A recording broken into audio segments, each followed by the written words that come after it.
Budget 2021-2022 rests on 6 pillars, that is health and well-being, physical and financial capital and infrastructure, inclusive development for aspirational India, innovation, minimum government and maximum governance is what the government has been saying, and they're hoping that it will be achieved through this budget. Let me bring in my panelists now. Gaurav Chaudhary continues to be here in the studio. Sanjay Agarwal is the President of Commerce and Industry. Kanchan Gupta is joining us as well. Tapti Ghosh is personal tax expert, Deloitte. Mahesh Gupta is CMD, Kent RO Systems. Saket Mishra is an investment banker. I'm going to begin with you, Mr. Agarwal. Your first thoughts on the budget. Well, I think this budget is a very positive effort towards facing up to the situation that has been caused by nobody's doing. It's been a hugely disruptive year and with a huge demand on resources and of course the difficulties attendant to therein. But I think overall the direction of the budget is very positive. We see a very positive intent to strengthen the infrastructure, both social and physical infrastructure. I think health has been given a lot of primacy. We are looking at something like 2.83 lakh crores being spent on infrastructure and 35,000 crores being specially kept for vaccines. I think the stress on health has also been, on education has also been seen in terms of the number of schools that are going to be revamped and the number of new schools.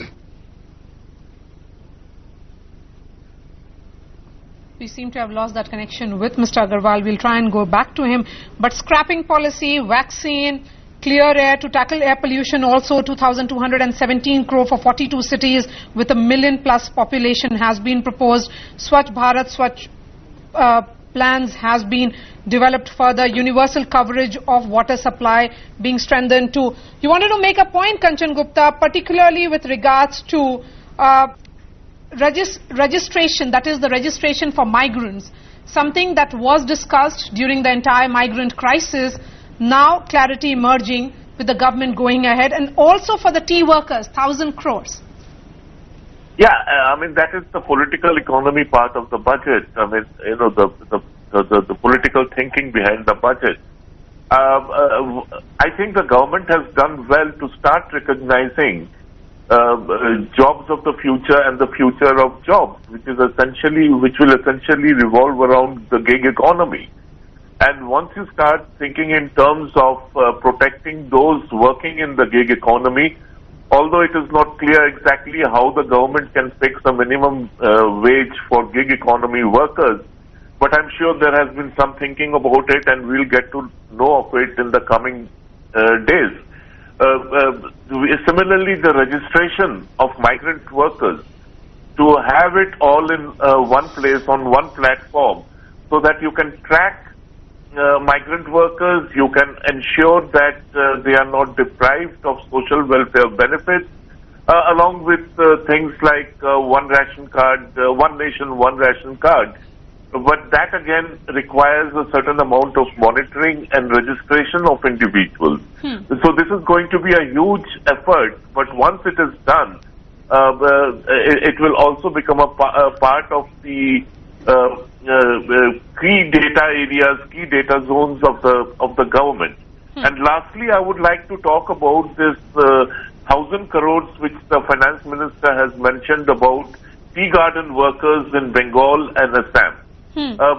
Unfortunately, we have heard governments talking about tea garden workers for the last 10-15 years, but in real terms, very little has happened, very little has percolated down.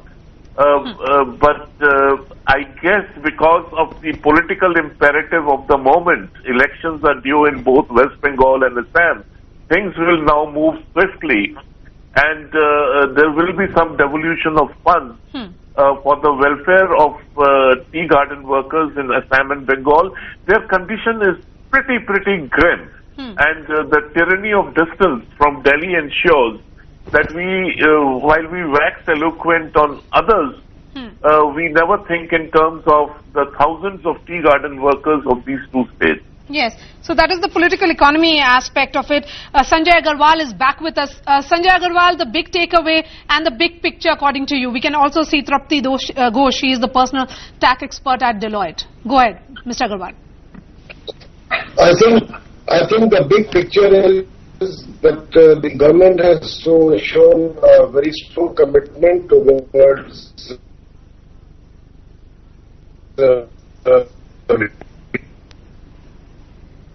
Tapati, coming in on this, as someone who manages taxes of individuals, who understands it, what will you be telling those who are looking at this budget today? What is in it for us? So my first take is that there is a positive. The budget speech continuously had an overtone of the government's focus on ease of doing business in India, for which the FM had reiterated that the tax system as such has to be transparent, efficient, and will have to promote investments.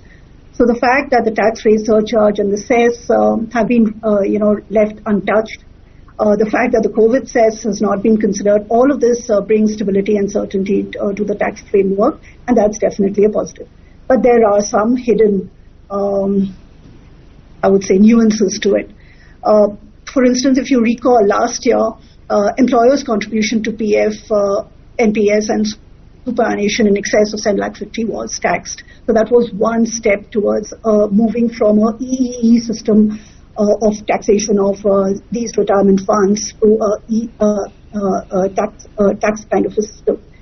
This year, a reference has been made to employees contributing huge sums of money to PF funds, and the fact that exemption is made available to these people, to these persons, on the interest that is accrued on their contributions. So this is now being limited, and interest contribution made by persons exceeding 2,50,000 rupees in a particular previous year is now going to be taxed. So that is again moving from an EEE system to a ETE system. So it has got the accretions to these funds for employee contribution is to a certain extent going to be taxed. So that is definitely is a surprise. In addition to that, as far as ULIPs are concerned, exemption is not going to be available if the amount of premium that is going to be payable in a particular financial year exceeds 2,50,000 for a ULIP plan. So, of course, we are in the process of going through the finer details of it, but they are going to be treated at par with equity-oriented mutual funds and taxed accordingly. Yes. The budget, of course, of 2021 is being said as an infrastructure-rich budget. What did Finance Minister Nirmala Sitharaman say? Let's listen in. I'm going to take that question to our panelists. National highway works in the state of Tamil Nadu at an investment of 1.03 lakh crores. Second, 1,100 kilometers of national highway works in the state of Kerala at an investment of 65,000 crores. Third, 675 kilometers of highway works in the state of West Bengal at a cost of 25,000 crores in the state of Assam. Further works of more than 34,000 crores covering more than 1,300 kilometers of national highways will be undertaken in the state in the coming 3 years. The National Infrastructure Pipeline, which I announced in December 2019, is the first of its kind. Whole of government exercise ever undertaken by Government of India. The NIP was launched with 6,835 projects. The project pipeline has now expanded to 7,400 projects. Around 217 projects worth rupees 1.10 lakh crores under some key infrastructure ministries have been completed. बड़े प्रमाण पर import करने वाले auto spare parts पर duty बढ़ाई गई, उसके कारण मेक इन इंडिया और मेड इन इंडिया को बढ़ावा मिलेगा। और ये जो 4.5 लाख करोड़ की इंडस्ट्री है, ये पिछले साल तक यानी आने वाले साल को पूरा करेंगी तो 6 लाख करोड़ की हो जाएगी और ये देश में सबसे ज्यादा एम्प्लॉयमेंट पोटेंशियल देने वाली इंडस्ट्री है। लोगों को उम्मीद नहीं थी कि इस प्रकार का बजट पेश होगा, क्योंकि इसके पहले भी 5 मिनी बजट एक प्रकार से सरकार के द्वारा पेश किए जा चुके हैं। कई पैकेज की घोषणा हुई है, जिसमें एक आत्मनिर्भर भारत का भी पैकेज महत्वपूर्ण है। तो मैं समझता हूं कि यह बहुत ही ये शानदार बजट है और इसकी जितनी भी प्रशंसा की जाए वह कम है। मैं कह सकता हूं कि डिफेंस के बजट में भी बढ़ोतरी हुई है। A budget coming after 5 mini budget is what Defence Minister there said, and the thrust of course is on monetizing assets, creation of an expansion of road and highways infrastructure, focus on railway infrastructure as well, urban infrastructure, power infrastructure. I'm looking at a long list here, Gaurav. Clearly it's infrastructure rich. The government has made it very clear that the road to recovery and the road to growth and road to more jobs is going to be through construction projects, through infrastructure projects, most of them which will be long gestation but have strong potential to generate employment, which there's demonstrable evidence to show that, and and to prove that hypothesis. That to that extent, the government has also ensured that finances do not remain a major challenge, and that is why the government has decided to set up a dedicated development finance institution, which will be mandated with the task of ensuring financial closure for most of this project. Please remember that these are infrastructure projects which are long gestation. Some of them will run into about probably 30 years. So achieving financial closure for them or organizing finance or funds for this kind of projects has always been a daunting challenge in India. Hopefully the DFI, the New Development Finance Institution, will ensure that funds are more easily provided for this kind of infrastructure projects, and that even if the implementation takes place at a fraction of what the government probably would be anticipating, that would still do the trick for the government, because it has direct employment generation potential as well as strong secondary round effects, positive effects across intermediate industries like steel, cement and paint. Sanjay Agarwal continues to be with us. Sanjay Agarwal, we are looking at the point being made by several experts here of the big infrastructure push that the government is hoping will help them generate employment, and look at other concerns as well. This is about pumping in money as well as government not shying away from borrowing and spending. Is that, according to you, the big takeaway? I think this is the biggest takeaway of this budget. The total stress on infrastructure. It is not just pumping money, it is using your own resources, it is also borrowing. It is a mix of all approaches, and it is also the third way to raise money is disinvestment, for which the government has made some very specific announcements of some large PSUs which are being targeted to be disinvested this year. LIC IPO should also be another big fundraiser for the infrastructure. I think we are looking at all possible aspects, including 20,000 crores of capital being paid to the new mega DFI, which is supposed to hopefully raise 5 lakh crores plus for the investment in infra. As a chamber, we had rather been recommending that the investment required is much higher, because our national infrastructure pipeline, as the FM said, is 111 lakh crores. So even if you divide it equally over 5 years, even then you need to spend 20, 22 lakhs or 25 lakh crores every year. And for that, I think we need to get a bit more aggressive on raising of funds. Probably, to what extent the budget is really concerned about DFI raising independently funds from the international markets. Maybe if these targets are met, then the government could be more aggressively looking at potentially raising higher funds for infrastructure. Mr. Agarwal, that is the only way to break this logjam and to get the jobs moving and to get the economy moving. Yes, if we were to look at the immediate impact of the budget, in the short term, while we understand that in the medium to long term, when it translates, then it will be for the self-reliance or the larger idea of the Prime Minister. Short term, what do you see? How will this job creation, can it be created in short term? You see, short term is basically the strengthening. You see, what creates jobs? What creates jobs is expenditure and optimism, both, a mix of both. So expenditure, government has not taken its hand away from the tail. The government is actually still spending, and we can see that from the budget that the budget estimates and the amount of 6.8% deficit that is still being looked at. So on top of that, if there is an optimism, then people, instead of keeping that money in the kitty, they will like to go out and spend for their needs. And as they spend, they create more jobs and more demand. So I think it is a virtuous cycle which has to be, kick-started. And that is probably what the government has decided to do.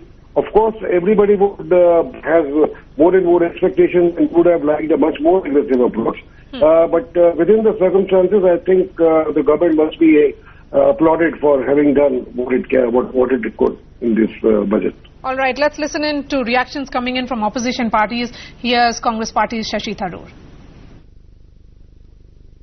I must say that a lot of the obvious needs of the country were addressed, particularly when you look at issues like public health, public infrastructure.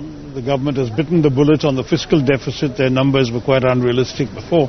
So the real question the country has to ask is, how will this government fulfill its promises, and what is the faith? The finance minister asked us all to have faith. Well, faith has to be built on a track record, and the track record, unfortunately, does not justify us feeling much faith. ये budget में अगर देखा जाए सही ढंग से तो देखने को मिलता है कि कुछ राज्यों में चुनाव है, चुनाव के मद्देनजर रोड फॉर वोट बना दिया। बहुत सारे पैसा खर्चा करने की तो बात किए हैं, लेकिन हमें क्या मिला? कोई ग्रांट नहीं मिला। हमारी ये उम्मीद था कि सरकार कैश ट्रांसफर करेगी गरीब लोगों को बचाने के लिए, कंजम्पशन एक्सपेंडिचर के लिए कुछ करेगा, लेकिन कुछ नहीं। सरकार की राय ये है कि country should be put on sale, बेच दो। सरकार कह रही है दिशा और दशा बदल देगा देश का ये बजट।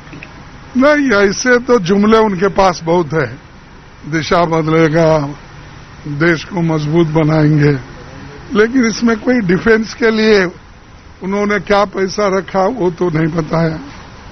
और जो 4 स्टेट में इलेक्शन को जाना है, वहां पर 3,20,000 करोड़ रुपए उन्होंने रखा है। ये अच्छी बात है, किसी राज्य को पैसा देना डेवलपमेंट के लिए हम वेलकम करते हैं, लेकिन कब किस वक्त, खास करके वीकर सेक्शंस के लिए भी इनका जो बजट है उसमें कुछ नहीं एक्सेप्ट द एकलव्य स्कूल्स का छोड़ के। Point being made by the opposition leader there, Gaurav, about direct benefit transfer coming to the hands of the poor. Yeah. But the government did do so during pandemic. Yes, so there was always an expectation of an income transfer scheme that many would have thought of, that the finance minister will announce an income transfer scheme. The last time the big income transfer scheme that happened was during the pandemic, when money was transferred to the Jan Dhan Yojana, Jan Dhan accounts. And before that, the big income transfer scheme obviously is the ongoing scheme, which pertains to farmers. There has been an argument in favor of an income transfer scheme for particularly the urban poor who had actually borne the brunt of this pandemic during the lockdown and the subsequent restrictions, when they had to go back to their homes and villages, walking many hundred miles in many instances. But the government did not fall for it, did not go for it. The assumption probably the government would have thought about is that it's always a better idea to empower people rather than to go for an income transfer scheme. That's a difficult choice to make, because an income transfer scheme is something that has been tested in many economies and has turned to be successful in many, and also has not turned to be successful in many others. So it's a difficult welfare choice, policy choice that the government had to make. At this point, the government probably believes that income transfer scheme is not the right way to go, given the resource constraints. That could be one of the constraints, but also from a policy framework point of view, the government believes that empowering them with more opportunities may be a better way to come with a long-term solution to this problem. Mr. Agarwal, the focus is on health, and that is the testimony that the government is committed in handling COVID, and India has handled COVID much better than several first world nations as well. What will be the role of the private players when it comes to making health infrastructure more about self-reliance? I think private players are already playing a very important role in the health infrastructure. You have some of the best hospitals equipped to handle patient care, and in fact, which are even attracting a large number of foreign patients also in terms of the quality of service and price at which they are delivered. All that being said, I think what is really important is for the health infrastructure to be publicly funded to the maximum extent.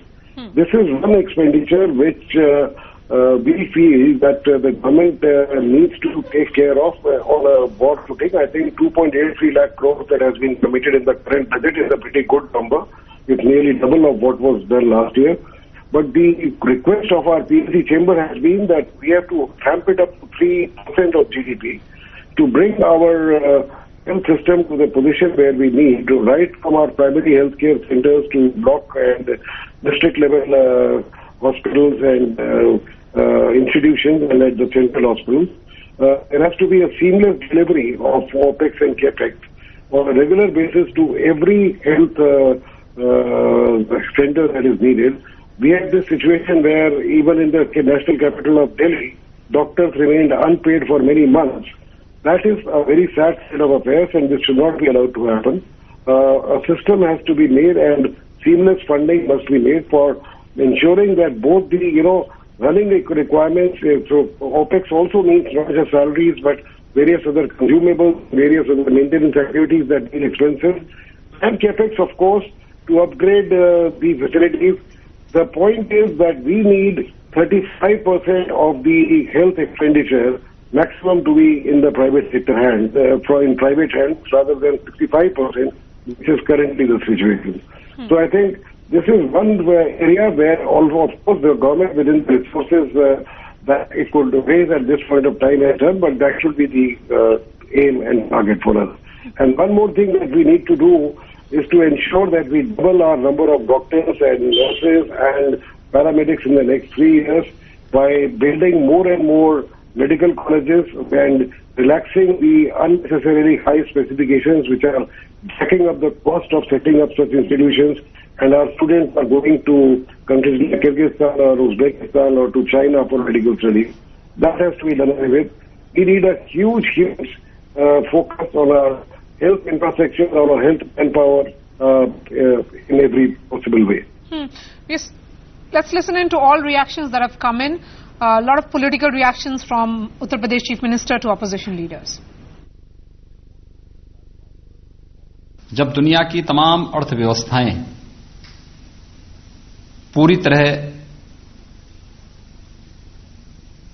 प्रभावित हुई हैं, जनता की अपेक्षाओं और आकांक्षाओं को ध्यान में रख करके एक विकासोन्मुख और व्यावहारिक बजट प्रस्तुत करने के लिए मैं आदरणीय प्रधानमंत्री जी का और माननीय वित्त मंत्री जी का हृदय से अभिनंदन करता हूं। It's a very welcoming, well-balanced budget. I think after a pandemic, by which not only our country but the whole world is affected, I think there can be a better balanced budget than this, where you have taken care of every section of the society and how to improve the economy of the country. I think it's a very well-balanced and one of the best budgets possible after this pandemic. Well, the finance minister seems oblivious of the fact that the budget is the economy is in the 37th month of consecutive decline. There was absolutely no central focus or theme as to how the economy is going to grow, except for the national monetization plan, which means that you're going to sell off the family silver in order to fund the budget deficit. There was nothing else in the budget which was substantive in terms of making the economy grow and returning it to the high growth path that it experienced between 2004 and 14, when it grew on an average at 8% annually. We are slipping into a short break, but before that, something more exciting than the union budget announcement. Only today, for one lucky viewer, CRED is